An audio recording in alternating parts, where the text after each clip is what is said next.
अब मैं आपको बताता हूँ हाइपरलिंक क्या होते हैं एचटीएमएल में गाइस।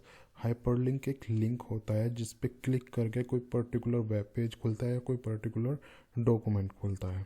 ठीक है, किसी पर्टिकुलर पेज पे जाने के लिए या डॉक्यूमेंट पे जाने के लिए हम हाइपरलिंक का यूज़ करते हैं। ठीक है, जैसे आपने देखा होगा कि कुछ हैंडशेक के कुछ साइन आते हैं ब्राउज़र में, जैसे मैं आपको दिखा रहा हूँ कैसे लिंक क्या होता है, किस टाइप का हाइपरलिंक होता है। जैसे ये आप देख रहे हो, ये हमारे हाइपर लिंक है और लिंक भी हम इनको कह सकते हैं। ठीक है, जैसे ये सारे हाइपर लिंक इसको हम कहते हैं। ठीक है, हाइपर लिंक का जो सिंटैक्स रहता है वो इस टाइप का ही सिंटैक्स रहता है। ए टैग होता है, ए टैग का एट्रीब्यूट एच रेफ होता है, इक्वल डबल इन्वर्टेड कोमास के अंदर हम उस फाइल का नेम, या अगर इंटरनल फाइल है आपके फोल्डर में है तो उस फाइल का हम नेम देते हैं, या एक पर्टिकुलर एक बड़ा यूआरएल किसी वेबसाइट की फाइल का यूआरएल, एक वेबसाइट का हम यूआरएल भी यहाँ पे दे सकते हैं। अगर आपकी वेबसाइट के इंटरनल पेजेस हैं तो आप इंटरनल पेजेस का नाम पूरा दे सकते हो विद उसका एक्सटेंशन। यहाँ पे देते हैं जो हमारा हाइपर टेक्स्ट आएगा जिस पे क्लिक करके वो लिंक खुलना चाहिए या वो फाइल खुलनी चाहिए, वो हम यहाँ पे डिफाइन करते हैं और फिर ए टैग को हम बंद कर देते हैं। जैसे हाइपर लिंक की कुछ स्टेट भी होती हैं कि जैसे शुरू में वो रहेगा आपका हाइपर लिंक रहेगा तो वो डिफ़ॉल्ट उसमें रहेगा। अनविजिटेड लिंक रहेगा तो वो अंडरलाइन के साथ रहेगा ब्लू, जो डिफ़ॉल्ट है। ये बाकी इसको चेंज भी कर सकते हैं हम CSS के थ्रू। बाकी जो डिफ़ॉल्ट में रहता है अनविजिटेड लिंक जिस पे क्लिक नहीं किया हुआ है वो अंडरलाइन में रहता है और डिफ़ॉल्ट कलर उसका ब्लू हो जाता है। जिस पे हम क्लिक कर देते हैं वो विजिट हो जाता है तो वो अंडरलाइन रहता है और उसका कलर पर्पल हो जाता है। एक्टिव लिंक होता है जैसे ही हम क्लिक कर रहे हैं तो जैसे ही हमने लेफ़्ट माउस दबाएंगे तो उसका कलर डिफ़ॉल्ट में रेड हो जाएगा। वो यही स्टेट इसकी रहती है, इसकी कलर और अंडरलाइन ये रहते हैं और कलर भी यही डिफ़ॉल्ट में रहते हैं। जैसे एग्जांपल मैं आपको बता रहा हूँ, जैसे ये वाला हाइपर लिंक है यहाँ तक, तो हमारा मैंने टेक्स्ट दिया हुआ है ये। ठीक है, लिंक मैंने क्या दिया हुआ है, डायरेक्ट वेबसाइट का लिंक दिया हुआ है इसमें एच में, और ये हमारा ए टैग है, एंकर टैग इसको हम बोलते हैं, उसका एट्रीब्यूट एच है। तो हमारा टेक्स्ट ये आएगा और इस पे क्लिक करके ये वेबसाइट हमारा खुल जाएगा। ठीक है, तो ये हमारा कंसेप्ट रहेगा। इसको बोलते हैं हम बोलते हैं एब्सोल्यूट यूआरएल। ठीक है, उसके नीचे आएगा रिलेटिव यूआरएल।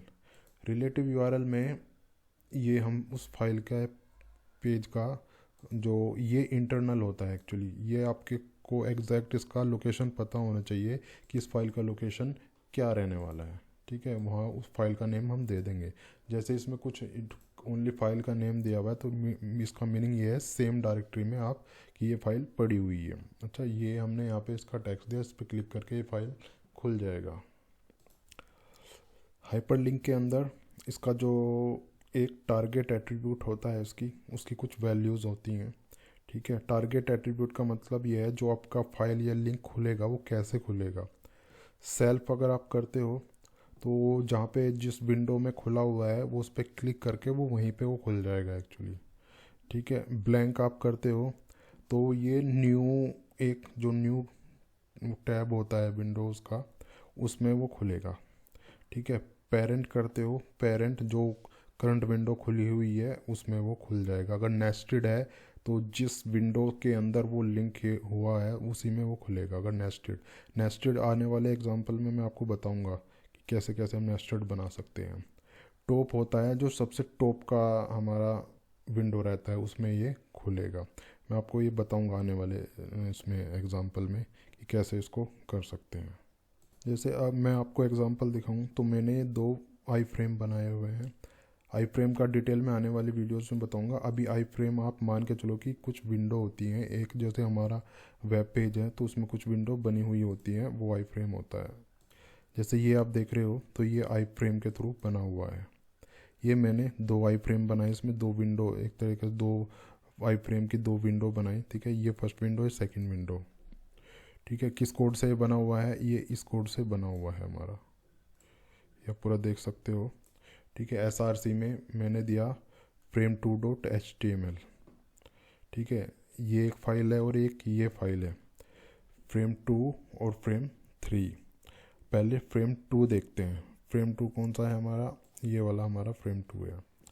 फ्रेम 2 में मैंने क्या किया, एक लिंक बनाया यहाँ पे, ठीक है। लिंक में मैंने डाला सेल्फ, ठीक है। href में मैंने फ्रेम 3 दिया, उसका टेक्स्ट दिया मैंने लिंक, ठीक है। उसके अंदर एक और मैंने विंडो बनाई, ये विंडो, उसमें फ्रेम 1 का लिंक दिया src में, ठीक है। उसका टेक्स्ट मैंने सिंपल ये दिया। अब आप देखोगे यहाँ पे ये वाली विंडो की मैं बात कर रहा हूँ, इसके अंदर फ्रेम 2 का लिंक दिखा हुआ है। मैं अगर क्लिक करता हूँ, फ्रेम 3 आ गया यहाँ पे, ठीक है। मैं बैक जा रहा हूँ तो ये वही दिखा रहा है, जो ये frame 2.html है उसके अंदर एक ये वाली विंडो बनी हुई है। तो इस तरीके से नेस्टेड मैं आपको बता रहा था, तो ये नेस्टेड की श्रेणी में आता है, ठीक है। frame 2.html उसके अंदर एक विंडो और बनी हुई है, ये अब जो उसके अंदर ये विंडो बनी हुई है उस पर चलते हैं। ये विंडो बनी हुई है, इसने कॉल किया हुआ है फ्रेम 1 को। अब फ्रेम 1 पे चलते हैं। फ्रेम 1 पे गया मैं, इसने डाला है parent attribute, right. Parent attribute इसने डाला है, उसमें ये वेबसाइट का इसने लिंक दिया, टेक्स्ट लिंक दिया हुआ है। तो अब जब यूज़र ना इस पे क्लिक करेगा तो ये पेरेंट पे जाएगा। अब इसका पेरेंट कौन सा है, इसका पेरेंट है फ्रेम 2, ये वाला फाइल। तो इस वाली फाइल में वो लोड होना चाहिए, ठीक है। क्योंकि पेरेंट क्या है, जो चाइल्ड अगर क्लिक कर रहा है तो वो पेरेंट के अंदर खुल के आएगा, ठीक है। तो वो वाला एक कंसेप्ट है। अगर मैं यहाँ पे क्लिक करता हूँ तो ये इस वाली विंडो में खुल के आ जाना चाहिए फ्रेम 2 में वेबसाइट। तो आप देख रहे हो इसके अंदर ये पेरेंट में खुल चुकी है वेबसाइट, ठीक है। ये वेबसाइट का मैंने लिंक दिया हुआ है वहाँ पे, तो इसलिए खुल के आ रहा है यहाँ पे, क्योंकि ये पेरेंट का लिंक दिया हुआ था। अब हम बात करते हैं इस वाले फ्रेम की। इस वाले फ्रेम पे चलते हैं, क्या क्या हुआ है इसमें। जाते हैं मेन फाइल पे, ये वाला फ्रेम बनाया हुआ है, इसके अंदर फ्रेम 3 का मैंने दिखाया हुआ है। फ्रेम 3 क्या है, फ्रेम 3 ये वाली फाइल है। फ्रेम 3 आया, इसमें एक लिंक दिया पेरेंट का, ठीक है। उसके अंदर फ्रेम बनाया हुआ है फ्रेम 4, ये जो आप देख रहे हो ये फ्रेम 4 है। फ्रेम 3 के अंदर एक फ्रेम बनाया हुआ है फ्रेम 4, ठीक है। फ्रेम 4 में ये टेक्स्ट दिया हुआ है। अब फ्रेम 4 का जैसे ही हम देखेंगे, ठीक है, ये वाला यहाँ पे बना हुआ है। अब चलते हैं, क्लिक करके यहाँ पे क्लिक करेंगे ना तो ये फ्रेम 4 दिखा रहा है यहाँ पे ऑलरेडी। अब चलते हैं फ्रेम 4 में, फ्रेम 4 ये रहा, ठीक है। फ्रेम 4 खुल के आ रहा है, ये खुल के आ रहा है यहाँ पे लिंक। तो अगर मैं इस पर लिंक क्लिक करूँगा तो टॉप एट्रीब्यूट क्या है हमारा, जो हमारी मेन विंडो है, जो टॉप की विंडो है। टॉप की विंडो क्या है, जिस पे सब कुछ बना हुआ है, तो वहाँ पे वेबसाइट खुलना चाहिए। समझे ना आप डिफरेंस जो मैं आपको बता रहा हूँ। तो मैं इस पे क्लिक करके आपको दिखाता हूँ कि क्या एक्टिविटी होने वाली है। अगर मैं यहाँ पे क्लिक करता हूँ तो मेन विंडो में ये सब खुल जाएगा, ये देखो, ठीक है। मेन विंडो में ये सब खुल गया है, ये वेबसाइट मेरा खुल गया है। तो डिफरेंस आपको आई थिंक समझ में आ गया होगा, क्या जो इसके जो टारगेट एट्रीब्यूट है उसकी वैल्यूज़ में क्या क्या पेरेंट में और टॉप में क्या डिफरेंस है। आपको जो यूआरएल्स होते हैं हमारे, दो तरीके के यूआरएल्स होते हैं। एब्सोल्यूट यूआरएल्स रहते हैं, ठीक है, रिलेटिव यूआरएल्स रहते हैं। और इसमें हम इमेज का भी यूज़ करते हैं लिंक बनाने के लिए। क्लिक करके लिंक खोलना चाहिए, वो मैं आपको एग्जांपल के थ्रू बता रहा हूँ। तो अब इमेज का लिंक बनाने के लिए हम ऐसे हाइपर टैग लगाएंगे यहाँ पे, ठीक है। उसके यहाँ पे हमने लगाई img टैग, इमेज दिखाने के लिए img src, उसका फाइल का नेम दिया यहाँ पे alt, ये सब लगा दिया। टाइटल एट्रीब्यूट आपको पता ही है, ये टाइटल एट्रीब्यूट मैंने यहाँ पे दिया। उसके बाद ए टैग को हमने यहाँ पे बंद कर दिया, ठीक है। ये बंद मैंने कर दिया। तो अब ये जो चलेगा, ये इमेज पे क्लिक करके ये वेबसाइट खुलेगा। तो इसका जो लुक आएगा वो ऐसा लुक आएगा, ये वाला लुक आने वाला है। इस पर क्लिक अगर मैं करता हूँ तो वो वेबसाइट खुल जाएगा। यहाँ पे देखो ये वेबसाइट खुल गया है। तो इमेज का भी हम हाइपरलिंक बनाने के लिए यूज़ कर सकते हैं। उसके बाद हम ईमेल का यूज़ भी कर सकते हैं कि क्लिक करके हमारी ईमेल आईडी उसमें खुल जाए, ये सब। ठीक है, जैसे सेंड ईमेल पे क्लिक किया तो उसके बाद जो आपके डेस्कटॉप पे या मोबाइल पे कुछ ऐप होगा इंस्टॉल, जैसे आउटलुक रहता है डिफ़ॉल्ट में, तो आउटलुक ही खुलता है क्लिक करके। ठीक है, तो उसमें क्लिक करके आउटलुक खुलेगा और टू में जो यहाँ पे ईमेल आईडी आप दोगे वो ईमेल आईडी टू में लिखी हुई आ जाएगी। उसके बाद आपको सब्जेक्ट वगैरह मेल वगैरह में जो कंटेंट लिखना है उसके बाद सेंड करना है। ऐसे ही कॉल नंबर हम दे सकते हैं, टेलीफोन नंबर, मोबाइल नंबर। ठीक है, सेंड ईमेल जैसे मैंने यहाँ पे लिख दिया कॉल नाउ। जैसे आपने देखे होंगे ना वेबसाइट में, मोबाइल पे जो वेबसाइट खुलती हैं उसमें क्लिक करके वो जो डायल पैड रहता है उसमें नंबर हुआ लिखा हुआ आ जाता है, तो वो ऐसे आता है। जैसे कॉल पे क्लिक करेगा तो डायल पैड में उसका नंबर आ जाएगा लिखा हुआ, तो लिखने की ज़रूरत नहीं है नंबर।